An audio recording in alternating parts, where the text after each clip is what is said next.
नमस्कार दोस्तों, स्वागत है आपका एक बार फिर से हमारे इस YouTube चैनल पर।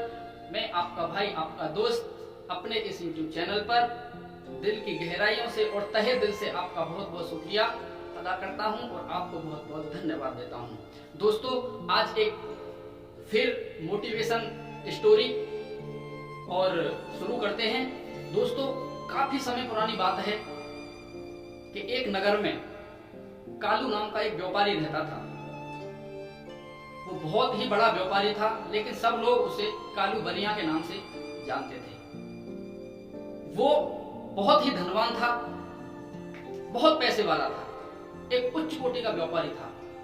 लेकिन दोस्तों, वो बड़ा ही निर्दयी, क्रूर और लालची टाइप का इंसान था। उसकी सारी खूबियां इन तीन शब्दों की वजह से, लालच, क्रूरता और लोभ, उसकी सारी अच्छाइयों पर पर्दा पड़ा हुआ था। जरूरत पड़ने पर वो लोगों की मदद तो करता था, लेकिन उस कर्ज के बदले उनको सूद पे वो पैसा देता था और समय से पहले ही डांट कर, उनको मार कर, डरा कर, परेशान करके वो अपना सारा पैसा सूद समेत वसूलता था। दोस्तों, लोग उससे काफी परेशान थे, काफी दुखी थे और लोग दिन रात भगवान से बस यही दुआ करते थे कि यार पता नहीं ये कैसा इंसान है, ये किस तरीके का इंसान है, लोगों की मदद तो करता है लेकिन इसके दिल के अंदर किसी तरीके का कोई रहम नहीं है। दोस्तों, इसी तरीके से जीवन चलता रहा, इसी तरीके से समय बीतता रहा। एक बार किसी प्राकृतिक आपदा की वजह से उस कालू बनिया का सारा व्यापार खत्म हो गया। वो एक वक्त की रोटी खाने के लिए भी मोहताज हो गया। उसे खुद अब लोगों के सामने जाकर भीख मांगनी पड़ रही थी, मदद की गुहार लगानी पड़ रही थी, लेकिन कोई भी व्यक्ति उसके पुराने कर्मों की वजह से उसकी कोई मदद नहीं करता था।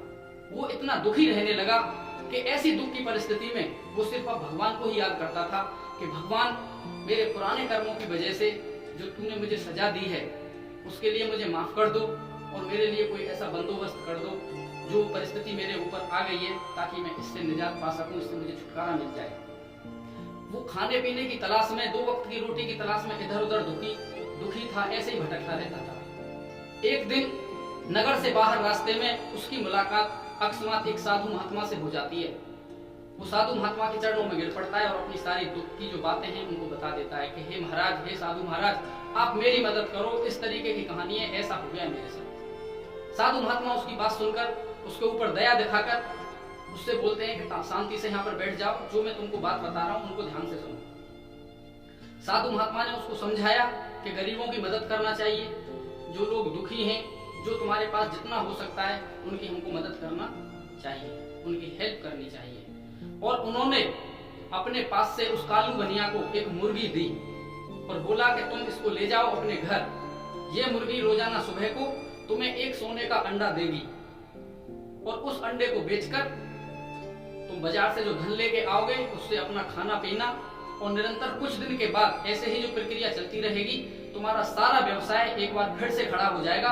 और जब तुम पहले की बराबर धनवान हो जाओ तो इस मुर्गी को ले जाकर किसी जंगल में छोड़ देना। वो साधु महात्मा की चरण वंदना करके आशीर्वाद लेके अपने घर वापस नगर में आ जाता है। शाम का समय हो गया। अब तो उसको साधु महात्मा की इन विचित्र बातों पर कोई विश्वास ही नहीं हो रहा था। उसे बिल्कुल विश्वास ही नहीं था कि क्या कोई मुर्गी सोने का अंडा भी दे सकती है। इसी बेचैनी में, इसी तरीके की सोच में, इसी तरीके की घबराहट में उस कालू बनिया को पूरी रात नींद नहीं आई और वो जाग कर सुबह होने का इंतजार करता रहा। जैसे ही सुबह हुई वो दौड़कर मुर्गी के पास गया तो वास्तविकता में वो जाकर देखता है कि मुर्गी के पास में एक सोने का अंडा रखा हुआ था। वो उसको देखकर बड़ा ही खुश हुआ और उस अंडे को लेकर वो बाजार को चला गया और उसने अंडा जाकर वो बेच दिया। उससे जो धन मिला उससे उसने खाने का और अपनी जरूरत की जो चीजें थी उनको ले आया। निरंतर इसी तरीके से चलता रहा। कुछ समय के बाद में जितना भी उस कालू बनिया के पास में पहले के बराबर धन और दौलत था, उससे भी ज्यादा धन और दौलत उसके पास में इकट्ठी हो गई। वो फिर से धनवान हो गया। लेकिन दोस्तों, एक तरफ उसे एक चिंता सता रही थी। उसके दिमाग में एक ख्याल आ रहा था बार बार कि यार अब मैं पहले के बराबर तो धनवान हो गया हूं, लेकिन मुझे तो इस मुर्गी को जंगल में छोड़ना पड़ेगा। साधु महात्मा ने मुझसे ऐसा बोला था। चूंकि वो ठहरा एक लोभी और लालची किस्म का इंसान। उसके दिमाग में इन्हीं बातों को लेकर एक लोभ ने जन्म ले लिया, एक लालच ने जन्म ले लिया। उसके दिमाग में एक बात आई कि क्यों ना मैं इस मुर्गी को मार दूं और इसका पेट चीरकर जितने भी इसके अंदर सोने के अंडे हैं उनको एक साथ निकाल लूं तो मैं और ज्यादा अमीर हो जाऊंगा। दोस्तों, उसकी दिमाग के अंदर जो ऐसी कहानी ने जन्म ले लिया था, बस फिर क्या था, उसने एक धारदार चाकू निकाला और उस चाकू से उस मुर्गी का पेट चीर डाला। दोस्तों, उसके अंदर एक भी अंडा तो निकला नहीं, लेकिन वो मुर्गी जान से मर गई। दोस्तों, ये देखकर उस कालू बनिया को बड़ा पछतावा हुआ और वो तो रोने लगा। अब उसको एक और भय सताने लगा कि मुझको तो इस मुर्गी को वहां छोड़ना था, अब तो ये मुर्गी मर गई, तो अब किस तरीके से आगे को काम हो पाएगा। उसे इसी तरीके की चिंता और व्यथा ने घेर लिया। दोस्तों, मुर्गी तो मर गई, लेकिन साधु महात्मा का आदेश था कि इस तरीके से तुमको उसको वहां पर छोड़ना है, लेकिन इस तरीके से कोई काम उस बनिया ने किया नहीं। कुछ दिन के बाद एक ऐसी प्राकृतिक आपदा आई कि उसका पूरा व्यवसाय फिर से मिट्टी में मिल गया। जो वो आसमान की बुलंदियों पर पहुंच गया था, वो फिर से जमीन में मिल गया। अब तो उसके पास कोई मौका भी नहीं था। उसका रो रो कर बुरा हाल था। वो बहुत ज्यादा परेशान हो गया और बहुत ज्यादा दुखी हो गया। दोस्तों, इस कहानी से हमको ये शिक्षा मिलती है कि परिस्थितियां हमारे सामने भी आ जाती हैं, परिस्थितियां आपके सामने भी आ जाती हैं, लेकिन उन परिस्थितियों का हमको मुकाबला करना है।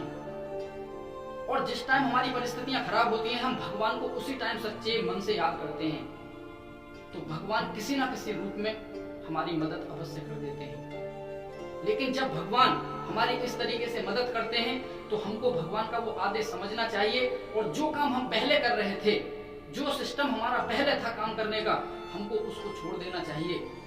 और जो भगवान ने आशीर्वाद के तौर पे हमारे उन दुखों का हरण कर लिया है, हमको भगवान का शुक्रिया अदा करते हुए अपने जीवन को काट लेना चाहिए। कालू बनिया की तरह लोभ और लालच में नहीं फंसना चाहिए। दोस्तों, आज के टॉपिक को यहीं पर खत्म करते हैं।